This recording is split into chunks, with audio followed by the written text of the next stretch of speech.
বিদ্যুৎ ও জ্বালানি খাত সবচেয়ে দুর্নীতিগ্রস্ত বলে জানিয়েছে ট্রান্সপারেন্সি ইন্টারন্যাশনাল বাংলাদেশ টিআইবি। সংস্থার নির্বাহী পরিচালক ডক্টর ইফতেখারুজ্জামান বলেন, এই খাতে চোরতন্ত্র প্রতিষ্ঠা হয়েছিল। অল্প সময় চাইলেই এই সরকার দুর্নীতির চিত্র পরিবর্তন করতে পারবে না, তা সময় সাপেক্ষ।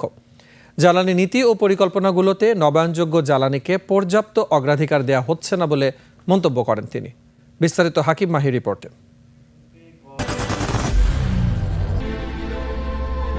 I am Ox. বাংলাদেশের নবায়নযোগ্য জ্বালানি থেকে বিদ্যুৎ উৎপাদন, সুশাসনের চ্যালেঞ্জ ও উত্তরণের উপায় শীর্ষক গবেষণার উপর সংবাদ সম্মেলন। এ সময় গবেষণাপত্র উপস্থাপন করা হয়।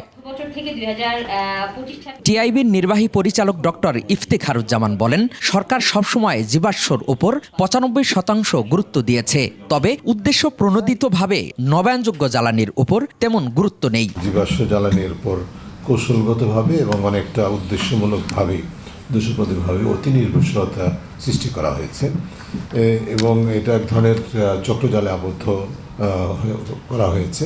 বিদ্যুৎ ও নবায়নযোগ্য জ্বালানিতে অর্থের অপচয় হয়েছে বলেও জানান তিনি। বলেন, 2050 সালের মধ্যে টার্গেট পূরণ সম্ভব নয়। নবায়নযোগ্য জ্বালানির 5 প্রকল্পে শুধু ভূমি ক্রয় ও ক্ষতিপূরণ প্রদানে 249 কোটি 15 লাখ টাকার বেশি দুর্নীতি হয়েছে বলে জানায় টিআইবি। ক্লিপ্টোক্রেসি বা চোরতন্ত্র প্রতিষ্ঠিত জন্য তার মধ্যে দলীয়করণ, রাজনীতিকরণ সেটা হয়েছিল।